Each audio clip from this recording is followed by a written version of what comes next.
Well, hello to the one listener who will only ever listen to this. So, this is my podcast, my first ever, and don't know what I'm doing. I'm just speaking into a mic that's in front of my face, and yeah, you guys get to listen to that, and I suggest you to turn it off now because it's only going to get worse. But if you're still going to stay here, well, this is what it's all about. We're just going to sit here in silence.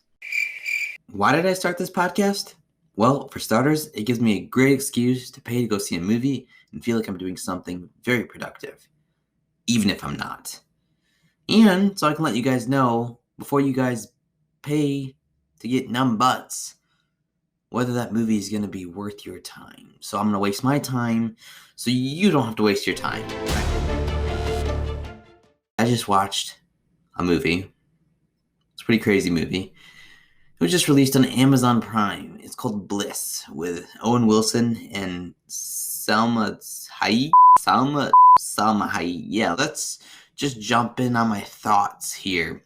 Actually, no, let's first read the IMDb synopsis of it. So, they say it's a mind-bending love story following Greg, who, after recently being divorced and then fired, meets the mysterious Isabel, a woman living on the streets, and convinced that the polluted, broken world around them is a computer simulation. Yeah, just with a synopsis, I would say, that's not what it was. They should have named it Crazy Lady Manipulates Emotional Man to Think He's Living in a Fake World. That's like the synopsis, I would say. And yeah, that's what it was about. I mean, let's look at Rotten Tomatoes, 30%. I might give it like a 55-60 because it was good enough.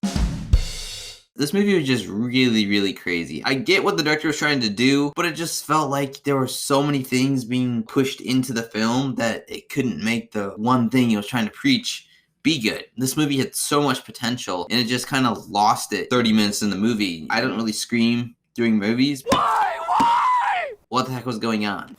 Would I want you to go see this? Run.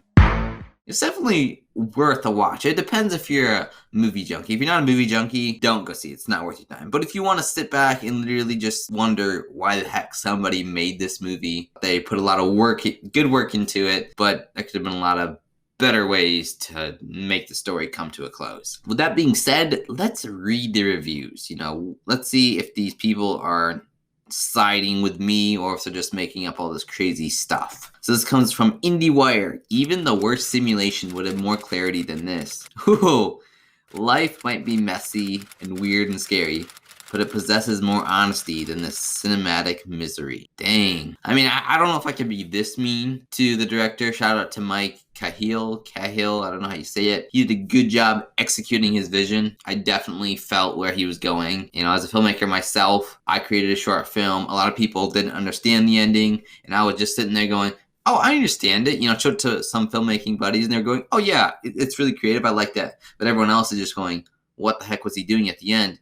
And I thought that was so creative. And now after watching this movie, I understand what people thought of my short film. And I kind of feel bad for making you guys have to sit through that. Yeah, so Kate, you're definitely right. You're a little harsh, but I mean, you get paid to write this, so why not write your true feeling? This comes from AV Club, Jesse Hassinger. Let's see what he has to say. It's easy to get ahead of the story in Bliss, and its a final stretch has a comedy sketch, capriciousness. Okay, I don't know what he's talking about. I think this guy's just crazy. I think he just gets paid too much, and he's like, I'm going to put some words on here. Easy to get ahead of the story in Bliss. What do you even mean by that? It's easy to get ahead of the story? That's like saying, this banana can be blue. It's easy to get ahead of the story in Bliss. It's not easy to get ahead. Is he trying to say that it's like easy to guess what was going to happen next? That's just what these rich people say. It's easy to get ahead of the story. Instead of saying, oh, I knew it was going to happen before it happened. Except for you didn't really, because it was just kind of a messy mix of things. Ooh, this is somebody that thinks it's a good movie. Rich Klein. Surreal touches and a moody tone give this intriguing film a dreamlike quality, as writer-director Mike Cahill explores the nature of reality through the eyes of people going through trauma. Okay, I see that. But I really want to ask this rich guy, when he got to the end of the movie, what do you think happened? How did you view it? Because you said going through the eyes of people going through trauma. See, trauma was not big in the movie necessarily. I mean, it was. There were so many pathways. That was just one of them. Because I remember getting to the end, and I was like, well, it could be, this guy's traumatic memory or his drug use. I don't know. It could have been a lot of things. So he saw one of the things. I think that's what made it so hard, is that, see, this guy, it's relative. This movie's goodness is relative because there were so many things. So I could say like, oh, I liked it for this and I liked it for that, but it wasn't like one goal going forward. But yeah, it was good all the way to the end.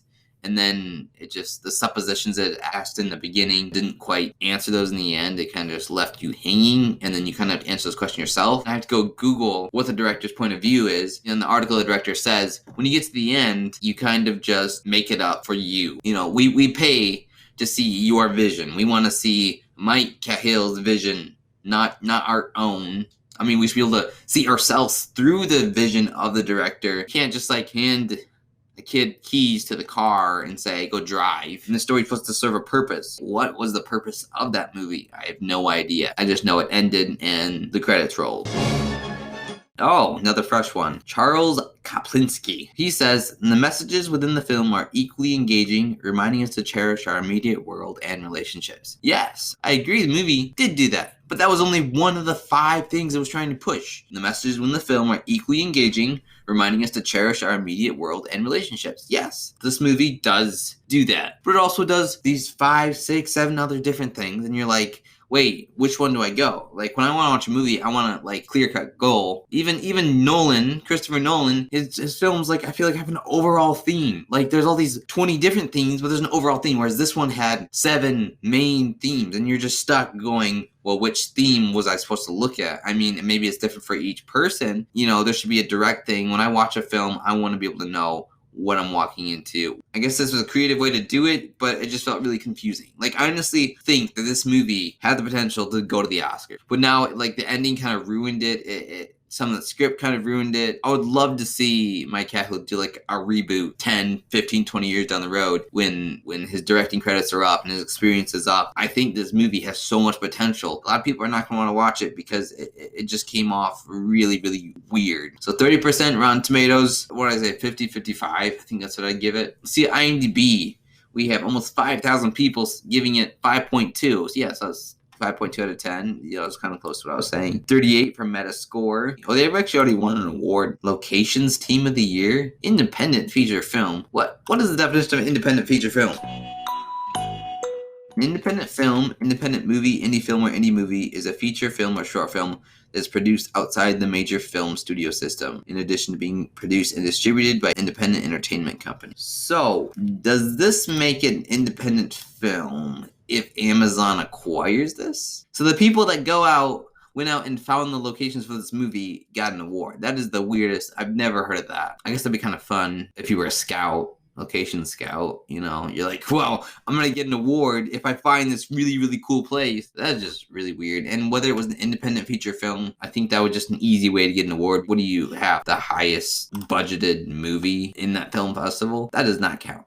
Okay, let's see what actual people, not critics, are saying about this. So somebody said 9 out of 10, and then their subject line for this is meth psychosis, addiction, homelessness, and mental illness. I was like, that's the point of it. Okay, this is the problem. We're dealing with, what is that? 1, 2, 3, 4 different topics right there. Meth psychosis, addiction, homelessness, and mental illness. That's the problem. Had I done a film, I would have done the same thing. I would have been like, I want to cover this, I want to cover this, I want to cover this, I want to cover this. But then you present it to the world, as Mike did, and now it's getting terrible reviews because people don't know what to resonate with. There's too many things. They could have had homelessness or mental illness be the top one, and then all these other ones be the species of that. So mental illness be the genus, and everything else be the species. But everything else is in that genus position, and you honestly don't know what to look for in the movie. Somebody gave it 7 out of 10, and they said, whatever impression the trailers or your film guide have given you, this movie is not a sci-fi movie. It's a simple story about a man who can simply drop out of society because of things happening outside his control and the challenges faced by homeless addicts and with mental health issues. I watched the trailer. I wasn't going like sci-fi. I was like, there's hints of sci-fi, but it just felt like this guy who's in love with this girl, but she was confusing him. When I watched the trailer, I was like, this looks really interesting because it's got Owen Wilson, it's got Sama Mayi or whatever. I only know her because I think of Spy Kids. I just look at her and go, oh, a Spy Kids. Yeah, and he was confused because he watched it. This guy, Neo43355, he said not impressed because the trailer made it seem like sci-fi. I thought this was like a drama, actually. Like a drama set in the future. Just because it's set in the future doesn't necessarily mean it has to be sci-fi. 8 out of 10 from D. Trani. Amazing film, bad marketing. Wow. Glad she noticed that. It's like, well, I think it did a pretty good job marketing because it got you to watch it. Those things don't go together. You don't say amazing film, bad marketing. You can say just bad marketing if you just didn't watch the movie. Or you say amazing film if you did watch the movie. You obviously sat and watched the movie. So they did their job. They marketed to you and you watched it. That's all they wanted to get out of it. She says, the way you react to this film depends on how you view two things. Drugs and homelessness. Well, everyone's talking about homelessness. I saw a little bit of drugs. Felt like drugs was part of it, but like that wasn't one of the things I was like, oh, it's big. But homelessness, I was like, I never thought of that at all, honestly. I was never thinking like that was like a theme in the movie. But they say the trailer is very misleading. What's up with these people? I didn't think it was a sci-fi thriller. I mean, okay, thriller, yeah, I did kind of think it was some sort of dramatic thriller. Thrama, we can call it that. We created a genre. I'm gonna go watch a Drama. She says, it's not a thriller. It can be very disappointing when you go through the film at first. Whoever developed the trailer did not market it well, and it is very upsetting, except for you ended up watching it because the trailer interests you. You watched the trailer, was like, oh, this is a cool movie. Watched the movie, and was like, well, it's bad marketing, even though I went through all the steps of, I saw the trailer, watched the movie, and wrote a review on it. It's like all the steps. I mean, whether it's good or bad, you're actually marketing, what's the phrase? Any exposure, good exposure. So you're still propelling the movie forward. These people. The ending was super good. Okay, I'm just going to give you I'll read it all the way through. The ending was super good and doesn't leave you upset or unsatisfied. Okay, like some films like to do. Very solid and deserve more credit. Although whoever was in charge of marketing did not do a good job. The ending was super good. Everyone else is saying the ending is really bad. And me watching it, I thought everything else was good, but the ending was the worst part. I don't know what you're looking for, and doesn't leave you upset or unsatisfied. That is exactly what I would use, unsatisfied. It was unsatisfying ending because I didn't know how to be satisfied. I didn't know what to look for to be satisfied. What films are you watching? Mr. Bean? Is Mr. Bean like your favorite movie? You're like, Mr. Bean should have been in the Oscars for Best Picture. Hello, I'm Dr. Bean. Apparently. What do we got here? Nolan fan. 8 out of 10. He says, definitely better than Nolan's 10. Okay. We're really gonna do this? Oh my goodness. Whew. He says, I think you just need an open mind to enjoy it. The feeling of freedom keeps expanding to the very end. There's a certain innocence to it and withdraws you from the real world. What's this guy taking? Oh, certain innocence to it and withdraws you from the real world. I'm like, yeah, because you don't know what the real world is. Don't compare this to Nolan. I like this director. I'm excited to see where this director is gonna go. I'm like, Christopher Nolan's at a whole nother level. Don't be hating on Nolan here. We're Nolan fans. That's what we do. 10 out of 10. It's my first 10 out of 10. What is this person saying? I love these usernames. It's like, who comes up with them? They're just like, you know what? If I just roll my hand on the keyboard, what name comes up here? Oh, Mahavadimamur. You know what? You guys can do you. I'll just laugh at you. So they give it 10 out of 10. Bliss is not a sci-fi action movie. Well, no, duh. Sci-fi action is like Avengers. You watched the trailer, it just looked like a mind-bending thriller. And that's kind of what it turned to be. Like when I first watched the trailer, it's like mind-bending thriller, and then I saw like this love kind of part of it, and he doesn't know who he is. It's like, okay, that kind of adds like a drama feel. So, and when I watched it, I was right. This mind-bending, except you get the end, and it's like unsatisfying, dramatic thriller. Or what do we say? An unsatisfying drama. I honestly think Amazon should have just acquired the movie and said like, hey, Mike, we're not going to release this movie. We're going to turn this into a TV show. Because, this would be an amazing series. I would watch the series because you could add so much more, and then each episode could deal with all these things. I think it would have really, really worked compared to a movie. You have 2 hours to really have all this, and the whole time you're like asking why. I feel like the only person that really could do a film like this would be Christopher Nolan, even though I'm biased here. Even then, Christopher Nolan, I feel like would have stuck to like one theme. So overall, what I have to say is, well, when you watch the trailer, don't think it's sci-fi. There's all these crazy people out there that think it's sci-fi from watching the trailer. Laying everything aside, I gotta make up my mind on this. Compared to all the rest of the content that is out there during the pandemic that was released, it's good enough. Hopefully, you'll come out of it with something. There's a lot of good that comes with this movie. I feel like I bash this movie a lot, but I really like what the director was doing. I think this director, he's young, he's got so much more to prove. And I feel like he really could have a seat at the table to be a great. I hope now you know before you go to see the movie. And in this case, watching it from your couch. Watch the movie. Just know it's not going to be as hyped up maybe as it looks. Just know that. And I'm going to end off with that. So I stop talking. So until next time, you now know before you go and go watch this movie. Just know you might be disappointed.